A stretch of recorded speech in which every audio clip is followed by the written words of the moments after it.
जय हिंद everyone, this is Savi and आप सभी की सवी दी या Savi ma'am. I welcome all of you to the Savi humanities platform.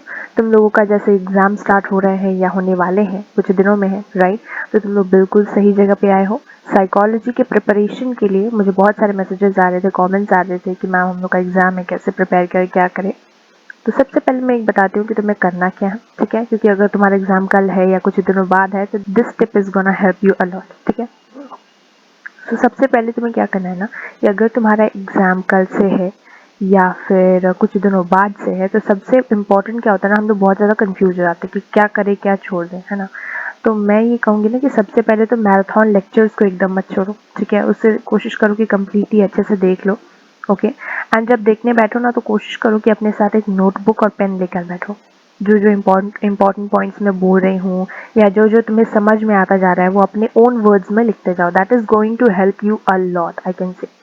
उसके बाद तुम लोग क्या कर सकते हो, जैसे ही तुम्हारा बेसिक्स क्लियर हो जाए मैराथन वीडियो लेक्चर देखने के बाद, उसके बाद तुम लोग अपने क्वेश्चन आंसर्स को प्रैक्टिस कर सकते हो। कोई एक चैप्टर है, जैसे फॉर एग्जांपल कुछ चैप्टर्स है methods of inquiry in psychology, बहुत इंपॉर्टेंट चैप्टर है, वहाँ से ज़्यादातर क्वेश्चंस आते हैं। उस चैप्टर के क्वेश्चन आंसर्स प्रैक्टिस तुम लोग कर सकते हो, क्योंकि उस चैप्टर में तुम लोग बहुत ज़्यादा अटकते हो। तो क्या करना है, कुछ नहीं, ऑल इंपॉर्टेंट क्वेश्चन के वीडियोज ऑलरेडी अवेलेबल है उस चैप्टर के लिए भी और बाकी सब चैप्टर्स के लिए भी, तो तुम लोग जाके देख सकते हो। या फिर ये दोनों video lecture, that is all important question for mid terms and final terms, is gonna help you a lot, ठीक है, जिससे तुम्हारी क्वेश्चन आंसर्स की भी प्रैक्टिस होगी।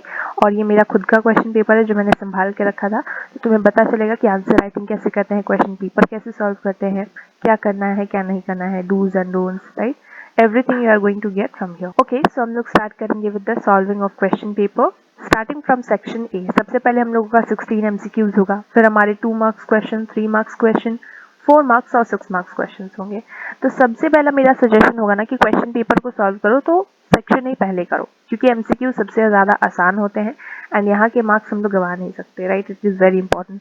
तो सबसे पहले तो एमसीक्यूज कर लो। उसके बाद अगर तुम्हें लगे कि तुम्हें 6 मार्क्स के क्वेश्चन करने चाहिए क्योंकि तुम कुछ छोड़ देते हो या लॉन्ग क्वेश्चन आंसर्स को लिखने के लिए बहुत ज़्यादा टाइम चाहिए होता है, तो 6 मार्क्स वाले क्वेश्चन कर लो, ठीक है। जैसे एमसीक्यूज हो जाए तो फिर सेक्शन ई में कूद जाओ, उसे कंप्लीट करो, देन आ जाओ अपने 2 मार्क्स एंड 3 मार्क्स 4 मार्क्स उसको अप्रोच करते जाओ, ठीक है।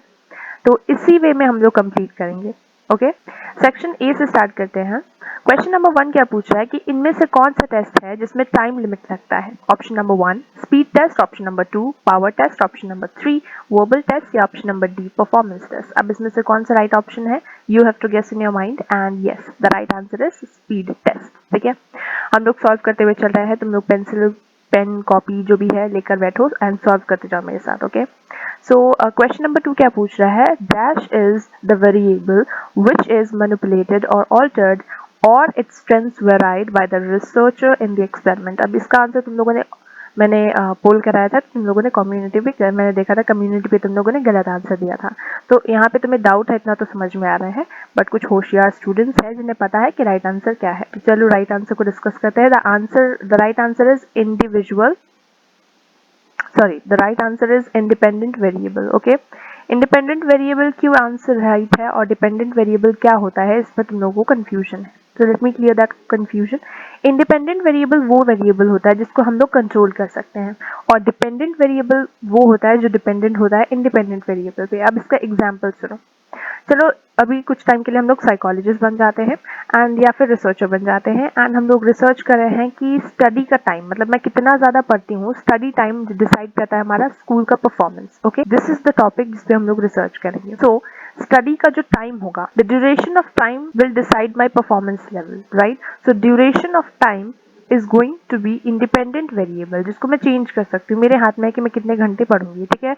मैं 4 घंटे पढ़ूंगी, 5 घंटे पढ़ूंगी या 2 घंटे पढ़ूंगी, अब उसके हिसाब से मैं परफॉर्मेंस जज होगा एग्जाम में कि मैं कितने मार्क्स लाती हूँ। मतलब अगर मैं ज़्यादा टाइम दूंगी तो मैं अच्छा स्कोर करूंगी, एंड अगर मैं कम टाइम अपने स्टडीज़ को दूंगी तो मैं कम स्कोर करूंगी, राइट। तो यहाँ पे जो टाइमिंग है वो मेरे द्वारा डिसाइड किया जाता है, तो दैट इज इंडिपेंडेंट वेरिएबल, जो कि कंट्रोल सिर्फ मैं कर सकती हूँ, रिसर्चर, राइट। मेरा परफॉर्मेंस यहाँ पे डिपेंडेंट है कि मैं कितना टाइम अपने पढ़ाई को देती हूँ, ठीक है। तो ये बहुत आसान एग्जाम्पल था जिससे तुम लोग आराम से कनेक्ट कर सकते हो, एंड आई होप अब तुम्हारा independent variable and dependent variable दोनों क्लियर हो गया है, ठीक है। Moving on to the value of correlation can range from dash to dash, so the answer is 0.1 1 minus 0.12 plus 0.1, ठीक है, आंसर ये है। Okay, moving on to question number 4। Meena जो कि एडोलेसेंट गर्ल है फॉलो करती है बिंज एंड पिंज ईटिंग पैटर्न, जिसमें ज्यादातर कंफ्यूजन होता है इस वर्ड का मतलब क्या होता है, बिंज एंड ईटिंग पैटर्न। तो इसको हम लोग डिस्कस करेंगे, पहले तुम लोग आंसर बता दो। She goes on She goes on an eating binge, then purges by self-induced vomiting. Mina have option A, anorexia nervosa, option B, bulimia nervosa, option C, avoidant restrictive food intake disorder, option D, binge eating disorder। तो अब तुम्हें बताना है कि मीना को कौन सी problem है। मीना क्या करती है, पहले वो खाना खा लेती है, उसके बाद वो वॉमिट कर देती है। तो बिंज मतलब होता है वो पेट भर के पूरा, मतलब जब तक उसका पेट नहीं भर जाता, मुंह नहीं भर जाता, गला नहीं भर जाता, तब तक वो खाती रहती है। और उसके बाद वो क्या करती है, पर्ज यानी कि वॉमिट करती है थ्रू टेकिंग सम पिल्स और टेकिंग सम मेडिसिन। तो तुम्हें बताना है कि वो उसे कौन सा प्रॉब्लम है, कौन सा ईटिंग डिसऑर्डर से है।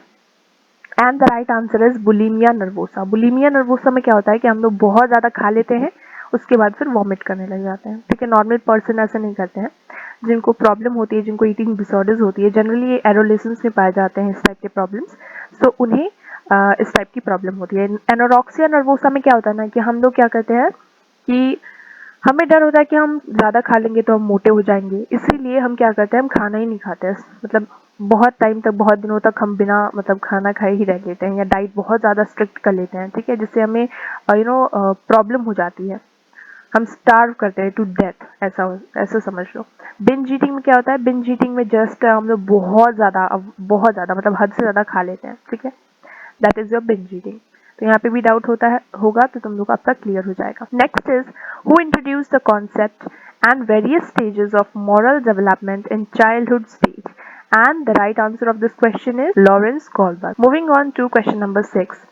Filter attenuation theory was developed by, तो इसका आंसर क्या है, option number A Johnston and Hayes, option number B Broadbent, option number C Treisman, या option number D Carlsman. And the right answer everyone knows कि filter attenuation theory Treisman ने दिया था। The tendency, question number 7 है, पूछ रहा है कि the tendency to fill the gaps in stimulation and perceive the objects as whole rather than their separate parts is the principle of dash, ठीक है। अब यहाँ पे क्वेश्चन पे ध्यान दो, पूछ क्या रहा है, tendency to fill the gaps in stimulation and perceive the objects as a whole, ये क्या है, principle of which, principle of what, principle of closure, जिसमें हम लोग देखते हैं कि हमारा जो ब्रेन है वो पैटर्न्स को फुल कर देता है। फॉर एग्जाम्पल हम लोगों ने ऐसे करके कुछ डायग्राम देखा था बुक में, ट्राइंगल टाइप का, ठीक है। अब हम लोगों ने टूटा ट्राइंगल देखा था, पर हमारे माइंड ने इसे जोड़कर एक होल ट्राइंगल बना दिया था, right? So we were seeing it as a whole. So this is principle of closure. Okay. Moving on to which of the following is found to be most effective procedure in acquiring conditioned response। अगर मैं किसी व्यक्ति को या किसी student को कुछ सिखाना चाहती हूँ तो उसको मैं कौन सा कंडीशनिंग, कौन से टाइप ऑफ कंडीशनिंग दूंगी तो वो जल्दी सीखेगा, simultaneous conditioning, delayed conditioning, traced conditioning, या फिर backward conditioning. And the right option is yes, delayed conditioning. क्यों डिलेड कंडीशनिंग राइट आंसर है, पावलोव के डॉग एक्सपेरिमेंट में सबसे पहले डॉग को बेल बजाया था, उसके बाद खाना दिया था, तो बेल बजाने के बाद खाना दिया था तब तो वो सीखा ना। तो ऐसे ही डिलीट कंडीशनिंग में होता है। वैसे साइमल्टेनियस कंडीशनिंग में क्या होता है ना, मतलब साथ ही साथ दे दिया, यूं समझ लो। एंड ट्रेस कंडीशनिंग में क्या होता है ना कि हम लोग क्या करते हैं, बेल बजाते हैं, उसके काफी टाइम बाद खाना देते हैं, तो ये भी तो ठीक नहीं है। एंड बैकवर्ड कंडीशनिंग में पहले हम लोग खाना दे देते हैं फिर बेल बजाते हैं। यहाँ पे भी कुछ डाउट्स होंगे तो क्लियर हो जाएगा, ठीक है। क्वेश्चन नंबर 9 पर आ जाओ। क्वेश्चन नंबर 9 क्या पूछ रहा है, who develop the Leipzig laboratory of psychology, and इसका आंसर बहुत ईजी है, I want you to write in the comment section, ठीक है। एंड इसका आंसर तुम्हें आंसर की में मिल जाएगा, ओके। अभी अभी मैंने शो किया था, वैसे तो you will get the answer की इन द टेलीग्राम, और ये पीडीएफ भी तुम्हें टेलीग्राम पे मिल जाएगा, okay. Moving on to the next question, question number 10, Bandura introduce the concept of learning, concept of what learning, concept of observational learning, yes, very good. Question number 11 में which of the following refers to the phenomenon by which distinct objects appear to be closer, ध्यान दो, distinct objects appear to be closer together than the nearer objects। तो option number A क्या पूछ रहा है, aerial, option number A क्या है, aerial perspective, option B interposition और overlapping, option number C linear perspective, and option number D rear negative effect. तो हम लोगों ने पढ़ा था कि डिस्टिंक्ट ऑब्जेक्ट, फॉर एग्जांपल एक रेलवे ट्रैक है, ठीक है, अब रेलवे ट्रैक हम यहाँ पे खड़े होकर देख रहे हैं तो ये हमें बहुत ज़्यादा मतलब गैप दिखाई दे रहा है यहाँ पे, ठीक है। अब यहाँ पे खड़ा होकर हम लोग दूर तक देखेंगे तो ऐसा लगता है कि ये लाइन कहीं जाके मीट होंगे, right. So this is an example of linear perspective, okay, जहाँ पे हमें distinct object appear होता है to be closer and meeting at a point. Next question is question number 12. The method by which the answer of an issue suddenly becomes clear is called what? Insight learning, latent learning, verbal learning or vocabulary learning. And इसका answer बहुत easy है. Yes, इसका answer है insight learning. Very good. Question number 13. कौन है founder of Indian Psychoanalytical Association? And इसमें तुम लोग most of the students फंस गए होंगे, right? फंसना भी चाहिए क्योंकि इस टाइप के भी क्वेश्चंस आ सकते हैं, तो इसीलिए detail reading of the chapter is very very important. And detail reading of the chapter के लिए तुम्हें क्या करना है, हमारे चैनल पे ऑलरेडी अवेलेबल है वन शॉट लेक्चर्स जिसमें डिटेल में चैप्टर को कवर किया गया है, taking all the topics, okay. The answer of this question is G Bose, in short you can write, okay. अब कुछ लोगों को ना डाउट होता है कि मैम ऐसा भी होता है साइकोलॉजी में कि बहुत डिफिकल्ट टाइप के नेम्स होते हैं, तो उस केस में तुम लोग अगर टाइटल भी याद रखते हो ना तो मार्क्स मिल जाता है, ठीक है, ये तुम्हें पता होना चाहिए। नेक्स्ट है question number 14. Spontaneous recovery can happen without extension of learn response, true या फॉल्स? एंड इसका राइट आंसर क्या है? इसका आंसर है फॉल्स। फॉल्स क्यों है? बिकॉज स्पॉन्टेनियस रिकवरी क्या होती है? स्पॉन्टेनियस रिकवरी मतलब वो कि हम लोग एक चीज को भूल चुके हैं एंड कुछ क्लूज माइंड में आया तो मुझे अचानक से वो चीज याद आ गया। फॉर एग्जाम्पल, मैं कंप्लीटली भूल गई थी कि एक पेपर बोट कैसे बनाते हैं, ठीक है, लेकिन जब मैंने देखा किसी को एक बार बनाते हुए तो मुझे वापस याद आ गया, right. So this is spontaneous recovery. जब मैं जहाँ पे क्या होता है ना कि मैं एक चीज को, किसी भी लर्न बिहेवियर को पूरी तरीके से भूल जाती हूँ, एक्सटिंक्ट हो जाता है वो चीज, लेकिन वापस से देखने के बाद मुझे वापस याद आता है, तो that is your spontaneous recovery, जहाँ पे मेमोरी रिकवर हो रही होती है। तो जब वो डिलीट ही नहीं होगी तो रिकवर कैसे होगी, right. So that is the reason why this is false. Spontaneous recovery can not happen without the extension of your learn response. तो यहाँ पे एक्सटिंक्शन इंपॉर्टेंट है। नेक्स्ट आ जाते हैं क्वेश्चन नंबर 15 पे। जैस्मिन जो है वो कंडक्ट करने वाली है एक research to access the psychological attributes of college students. तो इसमें बताया तो इसमें क्वेश्चन क्या पूछा है कि which among the given statements is not a goal of psychological inquiry, ठीक है। एंड ऑप्शन नंबर ए क्या बोल रहा है? Description of behaviour phenomenon as accurately as possible. Option number 2, prediction of behavior. Option number 3, establishment of good relations with college students. And option number D, explanation of behavior. Goals of psychological inquiry में हम लोगों ने क्या क्या पढ़ा था? जपिका करके हम लोगों ने याद किया था, right. Description, prediction, explanation, control and application था। तो यहाँ पे देखो कंट्रोल एंड एक्सप्लेनेशन है, तो this is right. Prediction and description भी सही है, बट हमें नॉट वाला फाइन करना है। तो एस्टैब्लिशमेंट, हमें गुड रिलेशंस नहीं बनाने होते हैं विद कॉलेज स्टूडेंट्स या किसी भी सब्जेक्ट से। This is not our goal of psychological inquiry, right. So that is why this is the right answer. Question number 16 क्या है? In which of the following stages of cognitive development a child can reason logically about concrete events and classify objects into different sets. तो इसमें क्या बोला गया है कि ऐसा कौन सा कॉग्निटिव डेवलपमेंट का स्टेज होता है जहाँ पे कोई भी बच्चा लॉजिकली चीज़ों को समझ सकता है एंड क्लासिफाई कर सकता है डिफरेंट सेट्स के बीच में, ठीक है। So is it option number 1 sensory motor, option number 2 pre operational, option number 3 concrete operational and option number D none of the above. अब यहाँ पे क्या होता है ना, कुछ लोगों को आंसर नहीं पता होता तो वो बहुत परेशान हो जाते हैं। इस प्रॉब्लम में हमें क्या करना चाहिए? क्वेश्चन को ध्यान से पढ़ना चाहिए, क्योंकि कभी कभी क्वेश्चन के अंदर भी आंसर छुपा होता है। जैसे कि यहाँ देखो कॉन्क्रीट इवेंट्स, यानी कि आंसर क्या हुआ? Option number C concrete operational, right. So this is a kind of trick. Sometimes what happens is when we don't know कि कोई आंसर, किसी क्वेश्चन का आंसर क्या है, तो हम लोग छोड़ देते हैं, राइट। बट उस टाइम पे भी हमें अपने दिमाग को शांत करने के लिए, अपने दिमाग को शांत करके क्वेश्चन को ध्यान से पढ़ना चाहिए। कभी कभार क्वेश्चन में ही आंसर छुपा होता है, तो कभी कभार क्वेश्चन से ही कुछ क्लू मिल जाता है आंसर का। Okay, so with this we have completed section A and अब हम लोग मूव करेंगे 6 मार्क्स क्वेश्चन में, क्योंकि कुछ लोगों का 6 मार्क्स क्वेश्चन करते करते पेपर मतलब खत्म हो जाता है, टाइम खत्म हो जाता है और 6 मार्क्स क्वेश्चन रह जाता है उनका, ठीक है। तो छोड़ना नहीं है एंड इसीलिए उन लोग को 6 मार्क्स क्वेश्चन सबसे पहले करना होता है। तो हम लोग क्या करेंगे, जैसे सेक्शन ए कंप्लीट हुआ हम लोग आते हैं सेक्शन ई पे, which is our 6 marks question. पहला क्वेश्चन क्या पूछ रहा है कि एक्सप्लेन करो एथिकल प्रिंसिपल और issues involved in psychological inquiry. एक बात ध्यान रखनी है कि जो भी क्वेश्चंस हम यहाँ पे डिस्कस कर रहे हैं, it is very very important for your exams as well, ठीक है। सो डोंट थिंक कि these questions are not going to come at all. इसमें से भी काफ़ी क्वेश्चन डायरेक्टली उठ के आ सकते हैं, तो इसे अच्छे से सुनते जाओ, समझते जाओ, एंड डाउट्स आ रहे हैं तो कॉमेंट सेक्शन में जरूर लिखो, ओके। सो सेक्शन ई क्या पूछ रहा है कि हमें एथिकल प्रिंसिपल्स या इश्यूज बताने हैं जो कि साइकोलॉजिकल इंक्वायरी करते हुए हमें जनरली होता है, ओके।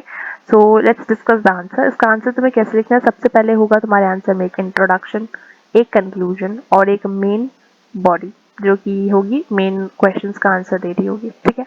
सो इंट्रोडक्शन में तुम्हें बताना है कि एथिकल गाइडलाइंस क्या होती हैं, ठीक है। बेसिकली एथिकल प्रिंसिपल्स हम लोग यूज करते हैं टू पर्सनल इंफॉर्मेशन को सेफ गार्ड कर सके, ठीक है। उसकी सिक्योरिटी का ध्यान रखने के लिए हम लोग एथिकल प्रिंसिपल्स को साइकोलॉजी में यूज करते हैं, ठीक है। देन हम लोग कुछ एथिकल इंफॉर्मेशन एथिकल प्रिंसिपल्स दे देंगे। जैसे फॉर एग्जांपल सबसे पहले क्या है एथिकल प्रिंसिपल कि हम लोग इन्फॉर्म कंसेंट करेंगे, मतलब कि मैं पार्टिसिपेंट्स को फुल्ली इन्फॉर्म करूंगी कि मैं इस एक्सपेरिमेंट में क्या करने वाली हूँ, ओके, मेरा मोटिव क्या है, एंड मैं उसे सब कुछ बताऊंगी, नंबर 1। Number 2, voluntary participation. मैं ध्यान रखूंगी कि जो सब्जेक्ट है मेरा, जो पार्टिसिपेंट है वो अपनी मर्जी से आ रहा है, इस एक्सपेरिमेंट में पार्टिसिपेट कर रहा है। Number 3, confidentiality. मैं ध्यान रखूंगी कि जो भी इंफॉर्मेशन वो मुझे दे रहा है वो कॉन्फिडेंशियल रहे, वो किसी को भी मैं शेयर ना करूं। देन 4th होगा डीब्रीफिंग। जिस कंडीशन में वो आया है, मतलब जैसा वो उसका मेंटल कंडीशन है, जितने खुशी खुशी वो आया है, एक्सपेरिमेंट के बाद भी वो खुशी खुशी जाए, उसके मेंटल स्टेट में कोई प्रॉब्लम ना हो, इसका भी ध्यान मुझे as a researcher, as a psychologist रखना होता है, ओके। देन हम लोग को क्या कर देना है, इन सारे को पॉइंट्स को कर देना है कंप्लीट, एंड देन इसे एंड कर देना है with a conclusion. At the end तुम लोग बता सकते हो कि हाँ, ये ह्यूमन के रिस्पेक्ट एंड डिग्निटी को प्रोटेक्ट करने के लिए हम इन सभी एथिकल गाइडलाइंस को फॉलो करना इंपॉर्टेंट है। ऐसे भी तुम लोग लिख सकते हो। कभी कभार टीचर्स क्या कहती है ना कि तुम सारे के सारे एथिकल प्रिंसिपल्स को नोट डाउन करो जो तुमने बुक में पढ़ा है, तो वैसा भी तुम लोग कर सकते हो। स्कूल की टीचर्स इंस्ट्रक्ट भी करती है, जैसे मेरे टाइम में मेरी टीचर ने कहा था कि तुम सारा ही पॉइंट्स लिख दो, ठीक है। एंड अगर सारा पॉइंट्स तुम्हें याद नहीं रहता है तो ऐसे भी लिखना, is not going to harm you at all. इसमें भी तुम्हें 6 में से 6 मिलेंगे, ठीक है। Moving on to the next question जो कि क्वेश्चन नंबर 13 फर्स्ट का ही और क्वेश्चन है। क्या पूछ रहा है? Describe the limitation of psychological inquiry. अब साइकोलॉजिकल इंक्वायरी का क्या लिमिटेशन था? तो फर्स्ट तुम लोग इंट्रोडक्शन दे दो, एक कंक्लूजन दे दो, एंड जो लिमिटेशन है उसे मेनली लिख दो। अब लिमिटेशंस क्या था कि लैक, मतलब ट्रू जीरो पॉइंट्स हमारे साइकोलॉजी में नहीं होता। जैसे किसी का भी इंटेलिजेंस जीरो नहीं हो सकता, राइट, कुछ ना कुछ होगा पर जीरो नहीं होगा, तो लैक होता है of true zero in our psychological studies. Number 2 क्या होता है? Subjective influence. कभी कभार क्या होता है ना कि साइकोलॉजिस्ट जो है या रिसर्चर्स जो है वो सब्जेक्टिवली अपनी फीलिंग्स को लिख देते हैं। मतलब मैं स्टडी तो करी थी अपने सब्जेक्ट पे, मैं अपने हिसाब से उसे जज करने लगी कि ये इस सिचुएशन में ऐसा करता है तो ये अच्छा नहीं है, चाहे वो बुरा है, तो वो मैं अपने रिसर्च पेपर्स में वो भी डाल दिया। तो ये जनरली हो जाता है, that is your subjective interpretation, जो कि हो जाता है जनरली।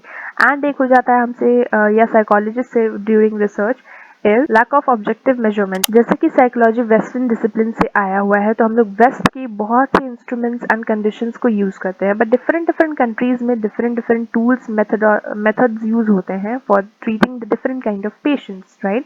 सो हम लोग क्या करते हैं कि कभी कभार वेस्ट के मशीन्स को या वेस्ट के मेथड्स को इंडिया में डायरेक्टली इम्प्लाई करने लग जाते हैं, तो that is that should not be done. So this is the 3 factors which is written in your book. यहाँ पे 4 factors है, यहाँ पे मैंने कुछ changes करके लिख दिए हैं. So this is also, if you are going to write, it is okay. Otherwise तुम लोग अपना बुक वाला से भी स्टिक कर सकते हो, no issues at all. Okay. Moving on to case based question जो कि तुम्हारे बुक में नेक्स्ट दिया हुआ है क्वेश्चन नंबर 32 में. केस क्या है? यहाँ पे इमेजिन करना है तुम्हें कि तुम वर्क कर रहे हो एक ऑफिस में, ठीक है, एंड तुम्हें बोनस मिल रहा है 100 रुपीज जब भी तुम ओवर टाइम वर्क करते हो, 1 आवर 2 आवर, तो उसके हिसाब से तुम्हें 100 रुपीज मिलता है, ठीक है। अब ये इंक्रीज हो रहा है, ये इसकी वजह से, जैसे तुम्हें बोनस मिल रहा है ना, तो ये बोनस की वजह से तुम ओवर टाइम काम करने की और कोशिश करो कि मुझे और ओवर टाइम काम करने को मिल जाए, लाइक दिस। सो इससे क्या हो गया, तुम्हारा काम करने की टेंडेंसी, कैपेसिटी बढ़ गई। तो ये है तुम्हारा केस। अब तुमसे क्वेश्चन पूछेगा केस से related.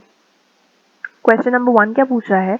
What is the behaviour and what is the reinforcer here, यानी कि यहाँ पे बिहेवियर क्या है एंड इसका रीइंफोर्सर क्या है। यहाँ पे तो बिहेवियर क्या है, हम लोग यहाँ पे क्या बिहेव कर रहे हैं, working over time, that is our behaviour here, ठीक है। एंड हमारा रीइंफोर्सर क्या है? रीइंफोर्सर मतलब कि कोई हमारे बिहेवियर की प्रोबेबिलिटी को बढ़ा रहा है, यानी कि मेरे काम करने की शक्ति को बढ़ा रहा है, क्या कि मुझे ओवर टाइम मिलेगा। तो that is your bonus of 100 rupees जो है यहाँ पे वो रीइंफोर्सर है, ठीक है। अब यहाँ पे पूछा है कि डिफाइन करो प्राइमरी एंड सेकेंडरी रीइंफोर्सर को। मार्क्स भी देख लें, यहाँ पे मार्क्स 2। तो अब अच्छे से प्राइमरी एंड सेकेंडरी को एक्सप्लेन करना है विथ एग्जाम्पल्स यहाँ पे, ओके। सो प्राइमरी रीइंफोर्सर मतलब कुछ ऐसे रीइंफोर्स जो हमारे बेसिक नेसेसिटीज के लिए इंपॉर्टेंट हो या हमारे सर्वाइवल के लिए इंपॉर्टेंट हो, जैसे food, clothes, right.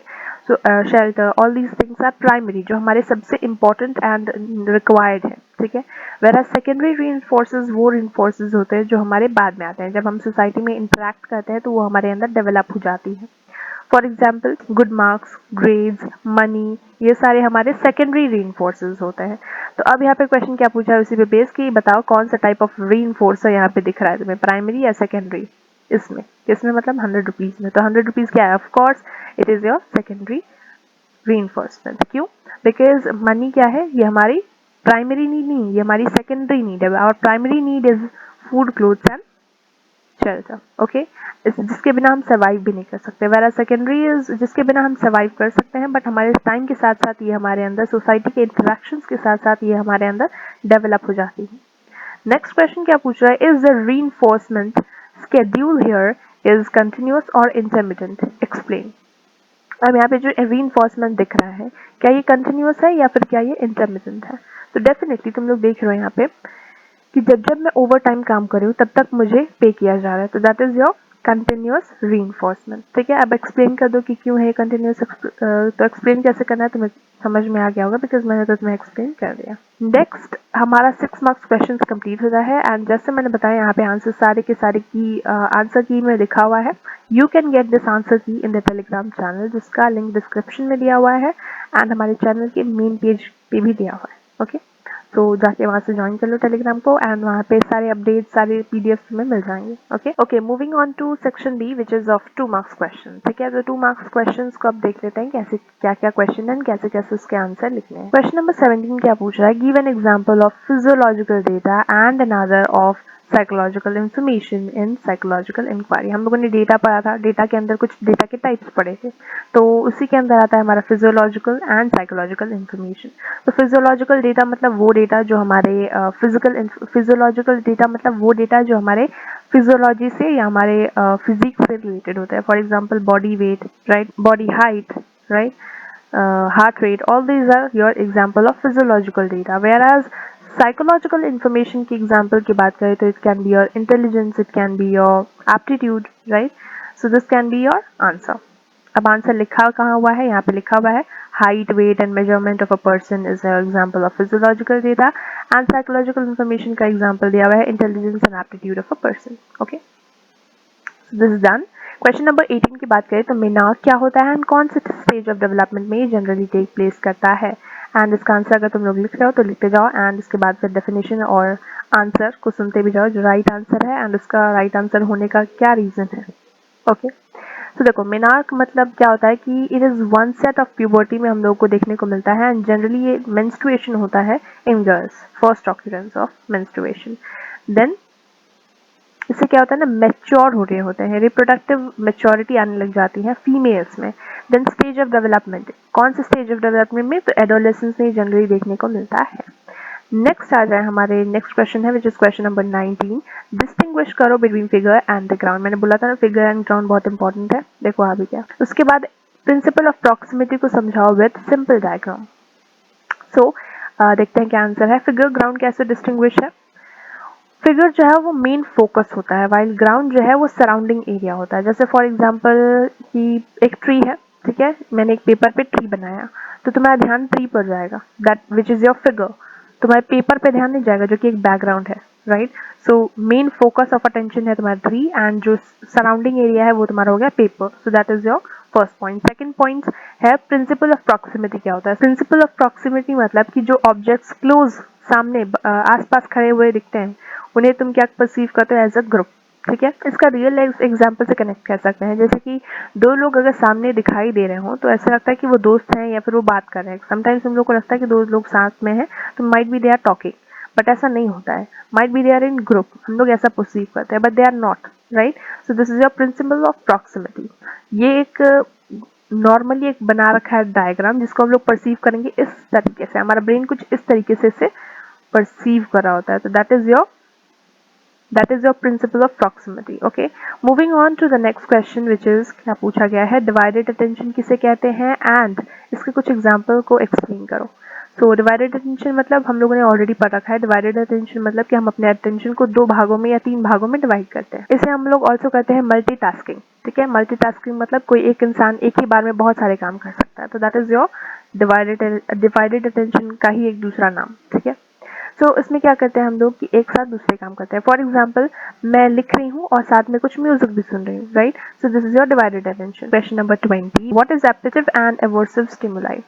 एपेटिव and aversive stimuli क्या होता है। एपेटिव मतलब कोई ऐसा जो हमें ऐसा स्टिमुलाई जो हमें पसंद आए, जो हमारी ज़रूरत हो। वेराज एवर्सिव स्टिमुलाई मतलब जो हमें बिल्कुल पसंद नहीं है, जो हमें अच्छा नहीं लगता है। ठीक है, जिससे हमारे नेगेटिव इमोशंस जुड़े हुए हों या जिससे हमारे नेगेटिव रिस्पॉन्सेज आते हैं। ठीक है, एपेटिव का एग्जाम्पल हो सकता है फूड।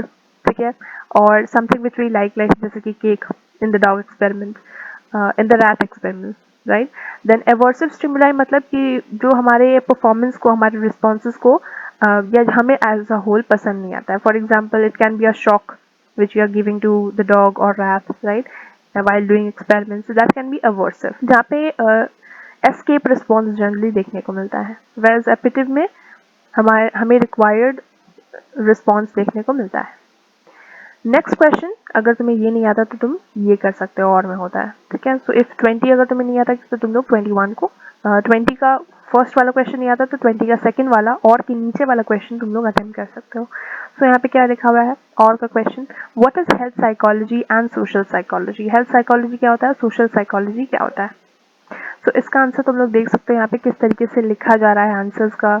2 मार्क्स का क्वेश्चन में 2 पॉइंट से ज़्यादा नहीं लिखा जा रहा है, तो इसे तुम लोग ध्यान में रखना है कि ह्यूमैनिटीज़ के स्टूडेंट्स हो तो आंसर राइटिंग बढ़िया से होने चाहिए, मतलब point wise everything should be structured. Okay, 2 marks का क्वेश्चन है तो 2 पॉइंट से ज़्यादा होना ही नहीं चाहिए। हेल्थ साइकोलॉजी क्या है, हेल्थ साइकोलॉजी एक ऐसा ब्रांच है जिसमें हम लोग क्या करते हैं, बायोलॉजिकल फैक्टर्स को समझ रहे होते हैं एंड कौन से ऐसे फैक्टर्स हैं जो हमारे बायोलॉजी को या हेल्थ को या इलनेस को बढ़ावा देते हैं या फिर अफेक्ट करते हैं। सोशल साइकोलॉजी की बात करें तो यहाँ पे हम देखते हैं कि कैसे ह्यूमंस के thought, feelings and behaviour influence होते हैं by others. Okay, next question क्या पूछ रहा है, write down any 2 features of learning. हम लोगों ने बहुत सारे फीचर्स पढ़े थे ऑफ लर्निंग, जैसे कि relatively permanent change in behaviour, produce by experience. तो ये दोनों पॉइंट भी तुम लोग लिख सकते हो, राइट। सो रिलेटिवली परमानेंट चेंज मतलब कि हमारे बिहेवियर में परमानेंटली वो चेंज आ जाता है। ठीक है, एंड बाय एक्सपीरियंस मतलब कि हमें वो एक्सपीरियंस हमेशा याद रहता है। ठीक है, एक बार एक गलती कर ली हम लोगों ने तो आगे हम लोग ध्यान रखते हैं कि वो गलती वापस हम लोग रिपीट ना करें।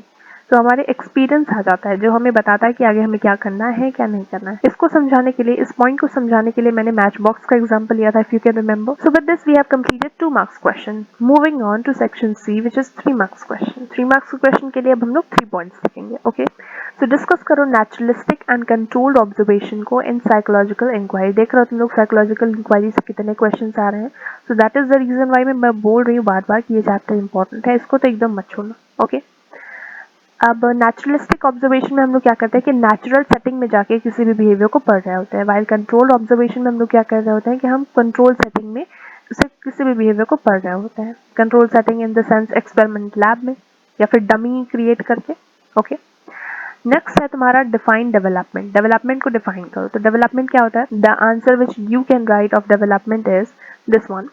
डेवलपमेंट क्या होता है, एक सिस्टमैटिक एंड प्रोग्रेसिव चेंज होता है in individual throughout the life since from the conception to the death time. उस टाइम तक डेवलपमेंट चलता रहता है। ठीक है, एंड एक इंसान जो है वो अपने हर लाइफ के स्टेजेस में कुछ ना कुछ वो हर स्टेज में डेवलप होता रहता है, इन द पॉजिटिव सेंस और in the negative sense. Next question इसी से अटैच्ड है, डेवलपमेंट मल्टी डायरेक्शनल होता है, इसको समझाओ। मल्टी डायरेक्शनल मतलब क्या होता है ना कि जैसे मैंने बोला कुछ पॉजिटिव एंड कुछ नेगेटिव। फॉर इंस्टेंस जैसे जैसे हम बड़े होते जाते हैं तो हमारी जो नॉलेज है, हमारा जो एक्सपीरियंस है वो बढ़ता जाता है, राइट। वेराज जो बूढ़े लोग होते हैं उनकी मेमोरी कमज़ोर होने लग जाती है, वो ठीक से चल फिर नहीं पाते हैं, जैसे जैसे लोग बूढ़े लोग और ज़्यादा बूढ़े होते जाते हैं, उनको मेमोरी लॉस होने लग जाती है, वो उतने तंदुरुस्त नहीं रहते, वो उतने फुर्तीले नहीं होते, ठीक है, एनर्जेटिक नहीं होते। सो this is your example of development is multi directional. तो इसका दो पॉइंट दे दो इसके बारे में, और इसके बारे में एक एग्जाम्पल दे दो जैसे मैंने बताया। नेक्स्ट है इसी से रिलेटेड क्वेश्चन, अगर ये वाला ना है तो फिर तुम लोग ये वाला अटेम्प्ट कर सकते हो, विच इज डिफाइन माइक्रोसिस्टम और mesosystem with examples in the context of development.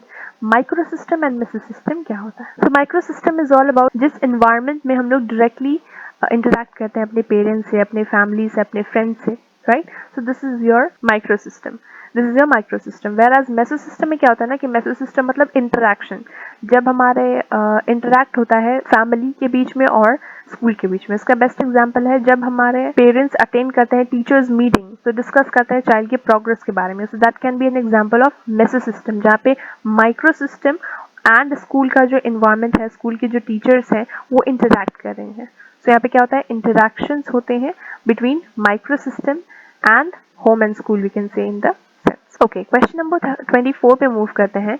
Ishita is very fond of dancing, उसे डांसिंग बहुत पसंद है एंड बहुत अच्छा लगता है उसे डांस परफॉर्मेंस एंड ऑल, ठीक है। सो एक बार वो क्या करी थी, वो बस स्टैंड पे खड़ी थी एंड वो कहीं जा रही थी। अचानक से उसने नोटिस किया एक बड़ा सा पोस्टर जो कि एडवर्टाइजमेंट था अबाउट डांस वर्कशॉप। वो रेड कलर का एंड बोल्ड फॉन्ट में लिखा हुआ था एंड उसने उसका अटेंशन को ग्रैब कर लिया था, ठीक है। पूरे भीड़ में बहुत सारी चीजें थी, बहुत सारे पोस्टर लगे हुए थे, पर उसका ध्यान सिर्फ वहीं गया। तो ये किस चीज का एग्जाम्पल है? पहला क्वेश्चन तुमसे पूछा है, option number 1 sustained attention, option 2 selective attention, option number 3 divided attention, या फिर none of this. And the right answer is selective attention. Selective attention क्यों? बिकॉज उसने सिलेक्ट किया, वो जहाँ पे खड़ी थी वहाँ पे बहुत सारे पोस्टर्स थे पर उसका ध्यान सिर्फ इसी पोस्टर पे गया, तो ये उसने सिलेक्ट किया। सो that is why this is selective attention. Next question क्या पूछा है इससे रिलेटेड कि एक्सटर्नल फैक्टर्स क्या थे? एक्सटर्नल फैक्टर्स जिसने उसका अटेंशन को ग्रैब किया, so that was your red color and bold font. And internal factors पूछा गया in the third question, which is her interest towards dance. Next question है 25th। अमन जो कि एक 9 साल का स्कूल जाने वाला बच्चा है, वो फेल हो जाता है, किस जगह पे फेल होता है? तो बेसिकली वो फेल हो जाता है डिस्टिंग्विश करना बिटवीन बी कौन सा है, डी कौन सा है, पी कौन सा है, क्यू कौन सा है, वॉज एंड सॉ, इन सभी में डिफरेंशिएट वो कर ही नहीं पाता है। तो इसमें पूछा क्या गया कि अमन को कौन सी लर्निंग डिसेबिलिटी है, which is again I told कि ये इंपॉर्टेंट है, यहाँ से क्वेश्चन आ सकते हैं। Yes, so the answer is dyslexia. Very good.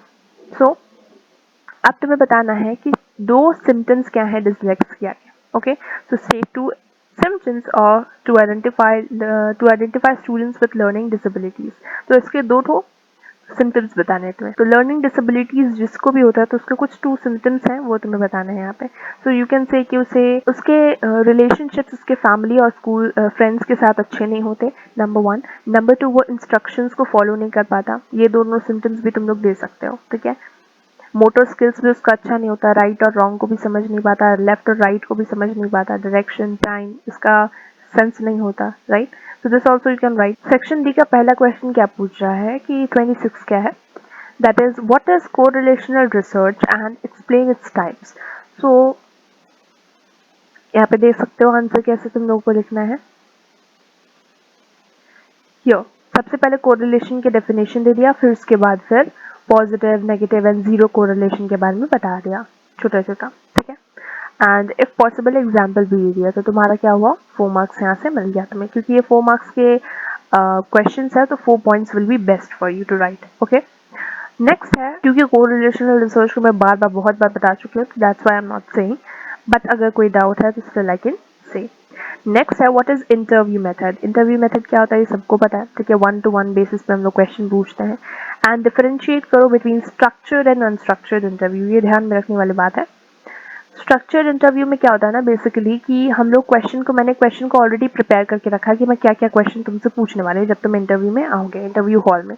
Okay, whereas unstructured interview में मैंने कुछ डिसाइड नहीं किया कि मैं कौन सा क्वेश्चन तुमसे पूछने वाली हूँ when you will come for the interview, but मेरे क्वेश्चंस प्लान नहीं होंगे, बट जैसे ही तुम आओगे तो मेरे क्वेश्चंस अपने आप मैं पूछना चालू कर दूंगी। तो दैट इज योर अनस्ट्रक्चर्ड, जहाँ पे मेरी प्लानिंग प्लॉटिंग कुछ है नहीं। ओके, नेक्स्ट है 27 question number 27, which is define reliability and what you understand by test reliability and split half reliability. So यहाँ पे आ जाओ क्वेश्चन नंबर 27 के आंसर में.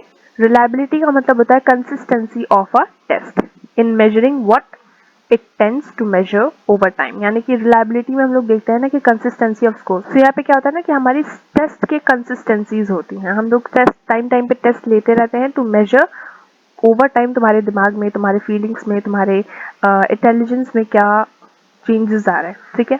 नेक्स्ट होता है test retest reliability. A method of checking reliability of administering the same test to the same participant after time gap. After time gap में एक test को let's suppose मैंने इंग्लिश का test लिया तुम्हारा अभी. आफ्टर 1 वीक मैं वापस से उसी इंग्लिश का सब्जेक्ट का टेस्ट वापस से तुमसे ले रही हूँ. तो ये है test and retest reliability. And high test retest reliability में क्या होता है, इसका जो रिजल्ट होता है वो कंसिस्टेंट होता है. जैसे कि पहले टेस्ट में तुम लोगों ने 10 लाया आउट ऑफ 10, नेक्स्ट टेस्ट में तुम लोगों ने 10 आउट ऑफ 15 लाया, सॉरी 10 आउट ऑफ 8 लाया, 7 लाया, राइट.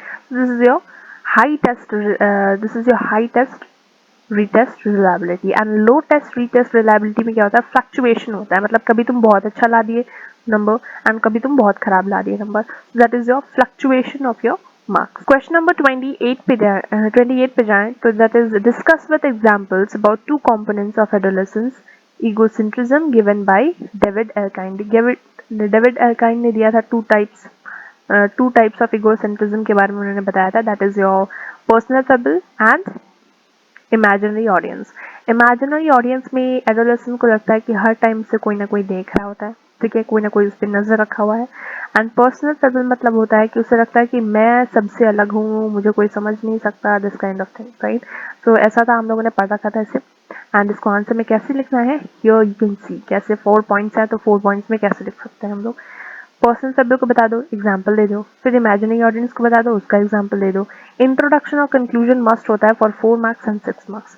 2 मार्क्स में शॉर्ट इंट्रोडक्शन लिख दो तो अच्छा होता है. ठीक है, but there it is not important. It is important for 6 marks, 3 marks and 4 marks. Okay okay. Next question क्या पूछ रहा है कि what do you understand by cephalocaudal and proximal principles of physical development and animism किसे बोलते हैं. तो ये भी मैंने बहुत बार बता रखी हूँ. तो यहाँ पे तुम लोग एक बार आंसर को गो थ्रू कर लेना. Okay, moving on to the next question which is perception क्या होता है and different types of perceptual constancies के बारे में बताओ जो हमारे लाइफ में हम लोग एक्सपीरियंस करते हैं डेली लाइफ में. तो परसेप्शन क्या होता है कि हम ऑर्गेनाइज करते हैं इन्फॉर्मेशन को एंड मीनिंग प्रोवाइड कर रहे हैं, राइट. इसके अंदर हम लोगों ने पढ़ा था size constancy, shape constancy, brightness constancy, right. So इसको भी एक बार देख लेना. Okay, if you have any doubt then मैं line by line everything explain कर सकती हूँ. बिकॉज ये वीडियो थोड़ा सा ज़्यादा लंबा जा रहा है तो इसीलिए मैं थोड़ा सा शॉर्ट कर रही हूँ. जो इम्पोर्टेंट है उससे मैं समझा रही हूँ, जो बहुत ईजी है that I am not explaining. Okay, question number 30 की बात करें. So what do you understand by unconditional stimulus and conditioned stimulus in classical conditioning. What are the unconditioned and conditioned stimulus in Pavlovian experiment. सबसे पहले तुम्हें बताना कि तुम क्या समझे हो या क्या जानते हो तुम लोग about unconditioned stimulus and conditioned stimulus. Okay, जो हम लोगों ने पढ़ रखा है. एंड उसके बारे में बताना कि पावलोवियन एक्सपेरिमेंट में क्या था, कंडीशन स्टिमुलस एंड अनकंडीशन स्टिमुलस. सो इसे देख लो कैसे आंसर लिखना है. अनकंडीशन स्टिमुलस मतलब होता है कि एक ऐसा स्टिमुलस जो ट्रिगर करता है रिस्पॉन्स विदाउट प्रायर लर्निंग. मैंने तुम्हें कुछ बताया नहीं है, मतलब एक ऑटोमेटिसिटी होती है. ऑटोमेटिकली तुम फूड देख के सलाइवेट कर रहे हो, सलाइवा सिक्रीट कर रहे हो, तो ये तुम्हारा ऑटोमेटिक रिस्पॉन्स जनरेट कर रहा है. That is your unconditioned stimulus. Unconditioned response मतलब होता है नेचुरल रिएक्शन जो तुम अपने खाने को देख के कर रहे हो या कोई भी अनकंडीशन स्टिमुलस को देख के कर रहे हो. So that is your unconditioned response. Conditioned stimulus का मतलब क्या होता है ना कि मैंने neutral stimulus that a previously neutral stimulus that after being paired with the unconditioned stimulus triggers the response. For example, bell.